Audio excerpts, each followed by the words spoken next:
मित्रों, माननीय प्रमोद जी ने अभी आपको ये बताया कि दिल्ली से बाहर आकर यदि दिल्ली की जनता के मध्य में कोई भी व्यक्ति घूमेगा तो उसे दिल्ली की जनता की वेदना और पीड़ा दोनों का अनुभव होगा।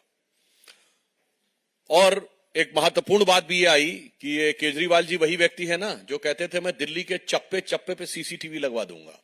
ये सब तो इनके दावे थे और आज हालात ये है कि मुख्यमंत्री आवास के एक चप्पे का सीसीटीवी फुटेज अवेलेबल नहीं है। मतलब ये कथनी और करनी में किसी व्यक्ति के कितना बदलाव हो सकता है कि जो कहता था दिल्ली के चप्पे चप्पे पे सीसीटीवी लगवा दूंगा, वो मुख्यमंत्री आवास के एक चप्पे का CCTV footage uninterrupted uncut CCTV footage देने की स्थिति में नहीं है। और जैसा कि अभी बताया कि स्वाति मालीवाल जी को जो उन्होंने दुर्व्यवहार किया, तमाचा मारा गया, लात घूसे मारे गए, जिसका उल्लेख किया, परंतु यहां मैं ये बताना चाहूंगा कि अभी न्यायालय ने,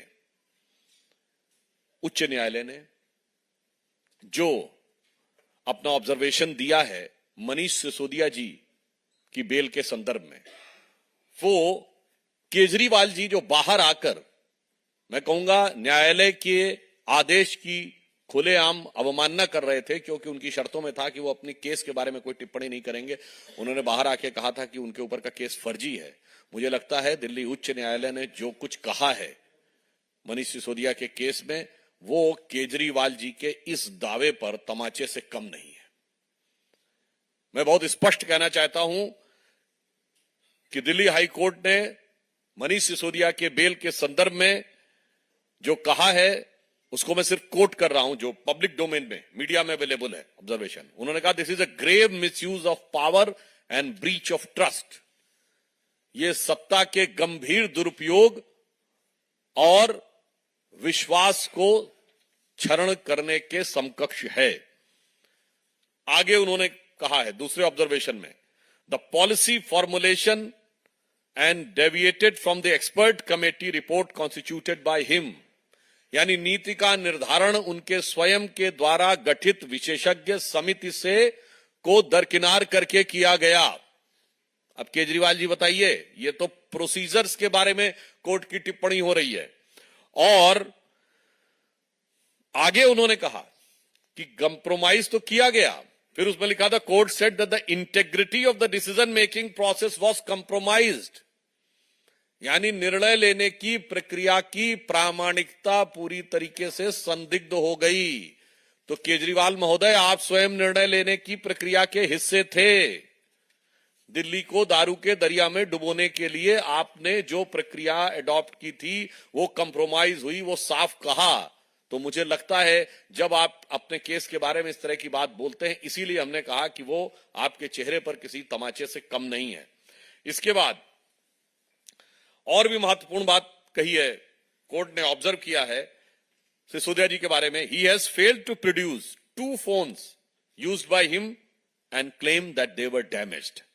the court said that the possibility of tampering of evidence can not be ruled out, यानी वो 2 ऐसे फोन जो वो प्रयोग कर रहे थे प्रोड्यूस करने में सफल नहीं हुए। उन्होंने कहा कि वो डैमेज हो गए हैं और इसलिए साक्ष्यों के साथ छेड़छाड़ और उन्हें प्रभावित करने की संभावना पूरी तरीके से बनी हुई है, इसलिए बेल नहीं दी जा सकती है। ये मुझे लगता है केजरीवाल जी की स्वघोषित छवि जो भी वो बनाने का प्रयास कर रहे हैं उस पे इससे बड़ा डैमेज नहीं हो सकता।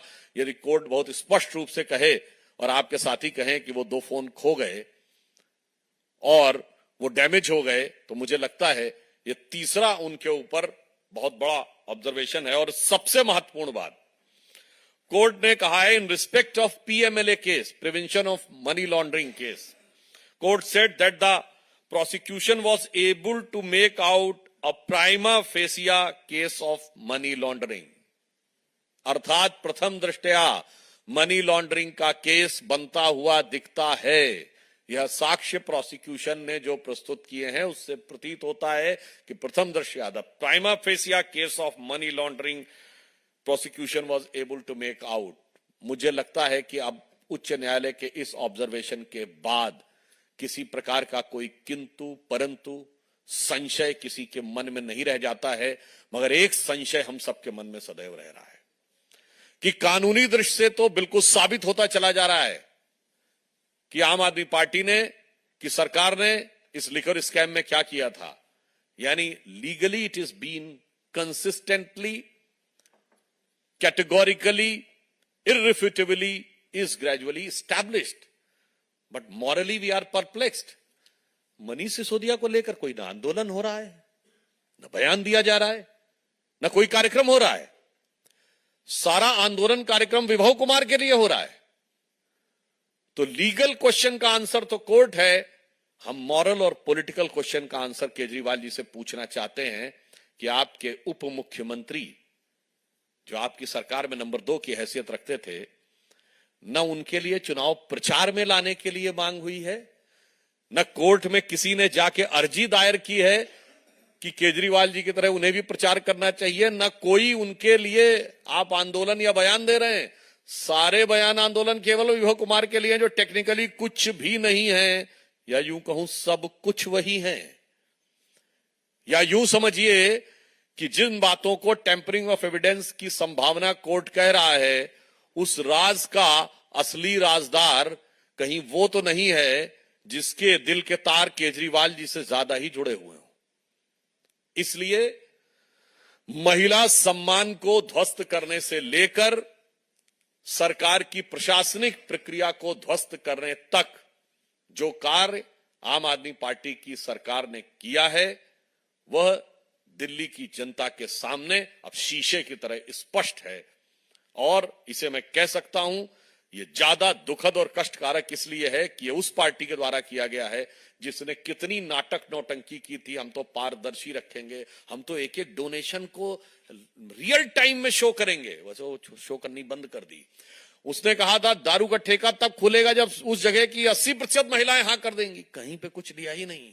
वो कहते थे right to reject, right to recall देंगे, वो तो किया ही नहीं। जो कहते थे अपना लोकपाल रखेंगे, वो टोपी ओपी तो फेंक दी और अपनी पार्टी में जो लोकपाल बनाया था उसको भी फेंक दिया। इसलिए इस दिल्ली की जनता के साथ जो छल हुआ है और देश की जनता के साथ जो भ्रम करने का प्रयास किया गया है, मुझे लगता है देश की जनता इसका समुचित और प्रभावी प्रत्युत्तर देगी। देखिए, यदि ये उनका बयान है, स्वाति मालीवाल जो आम आदमी पार्टी की सांसद है, मैं अंडरलाइन करके बोल रहा हूं, स्वाति मालीवाल जो उनकी सरकार में महिला आयोग की अध्यक्ष रही 2 बार, स्वाति मालीवाल जो उनके कबीर एनजीओ के जमाने से उनकी सहयोगी रही, यदि उनके साथ इस प्रकार का बर्ताव किया जा सकता है तो अधिकारियों ने जो आरोप लगाए थे उसमें कितना सत्य होगा ये स्वयं समझा जा सकता है। और जो लोग अपनी इतनी पुरानी साथी स्थापित महिला आयोग की अध्यक्षा और सांसद के लिए यह भाव रख सकते हैं, तो वो जनता के प्रति कितना घटिया, निम्न स्तरीय हथकंडे अपना सकते हैं अपने राजनीतिक स्वार्थ की पूर्ति के लिए, उसे समझा जा सकता है। मतलब ऑन द लाइटर नोट में कहूं, एक सज्जन ने बताया तो उसे कह सकते हैं कि संस्कृत में कह सकते हैं कि यदा यदा ही महिला सांसद अपॉइंटमेंट याचती तदरि केजरीवालस्य सिद्धांतद्वयम् लात घूसा नाम कमर मध्य चटकना मुख भंजनम। तो भाई आप अपनी सांसद के साथ ये कर सकते हैं केवल अपने राजनीतिक स्वार्थ की पूर्ति के लिए। मैं गंभीर बात कह रहा हूं, तो अपनी राजनीतिक स्वार्थ की पूर्ति के लिए आप दिल्ली और देश की जनता के साथ क्या कर सकते हैं, सोचा जा सकता है। देखिए, जो हाई कोर्ट ने कहा है उससे केजरीवाल जो अपने स्वघोषित दोहरे मानदंड बनाने का प्रयास कर रहे हैं, वो दंड पूरी तरीके से ध्वस्त हो गया उनका मानदंड। वो कहते थे कि केस फर्जी है और हाई कोर्ट के ऑब्जर्वेशन में बाकायदा बिंदुवार लिखा हुआ है। अब उनसे बता दीजिए कि अगर वो केस फर्जी है तो इतने सारे लैपटॉप और मोबाइल ये क्यों नष्ट करने पड़े। और देखिए, आपको एक मजेदार बात बताऊं, इनका चरित्र कितना फर्जी है। याद करिए, इन्होंने कहा था कि पंजाब के मुख्यमंत्री से बात हो रही थी, अचानक कॉल ड्रॉप हो गई, ठीक, और फिर मिलाया तो उन्होंने कहा उसके तो फोन में बैलेंस खत्म हो गया था।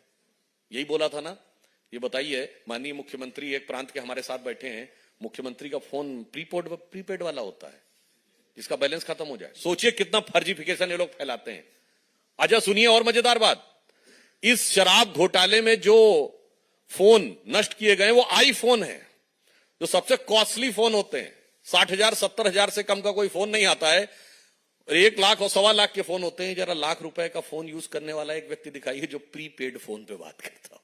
मतलब नष्ट तो हुए आईफोन और बात कर रहे थे प्रीपेड फोन से तो साफ समझा जा सकता है कि ये अंदर से कुछ और बाहर से कुछ और नजर आते हैं। बाखुदा आगे की चीज आप अपने आप समझ पाते हैं। देखिए, जिस प्रकार का दुर्व्यवहार स्वाति मालीवाल जी के बारे में चर्चा में आ रहा है, ये आम आदमी पार्टी की टिपिकल कैरेक्टरिस्टिक सहज प्रवृत्ति का प्रतीक है। आप याद करिए, ऐसा ही आरोप प्रशांत भूषण और योगेंद्र यादव ने भी लगाया था। ऐसा ही किरण बेदी के साथ हुआ था।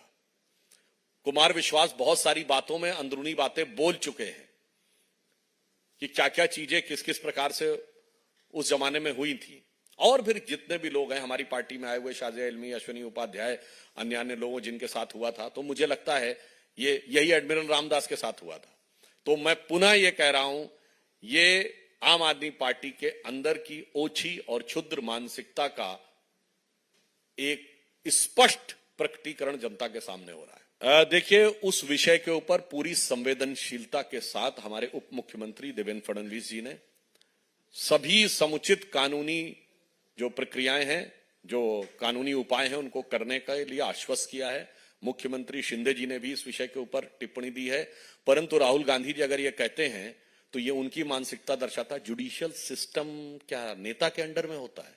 हाँ राहुल गांधी जी, आपकी सरकार के समय में होता होगा। और हमें याद है कि आपकी दादी ने यह बोला था कि कमिटेड जुडिशरी होनी चाहिए। और आपकी दादी के समय में इमरजेंसी में कोर्ट में यह भी हुआ था कि वकील ने खड़े होकर कहा था, मिलॉर्ड, अगर पुलिस वाला किसी को गोली भी मार दे, यानी जब समय सारे ह्यूमन राइट्स सस्पेंड कर दिए गए थे, तो मिलॉर्ड आप देखते रहने के अलावा कुछ नहीं कर सकते। राहुल गांधी का अपना। और रही बात न्यायिक सिस्टम के महंगे होने की, तो भाई भारत के सबसे महंगे वकीलों को तो आपने भेजा हुआ संसद में, जो लाखों रुपए की फीस लेते हैं। जरा कहिए अपने साथियों से कि सिस्टम को सस्ता करने का प्रयास करें। पर उपदेश कुशल बहुतेरे, जे आचरण ही से नर न घनेरे। बहुत बहुत धन्यवाद।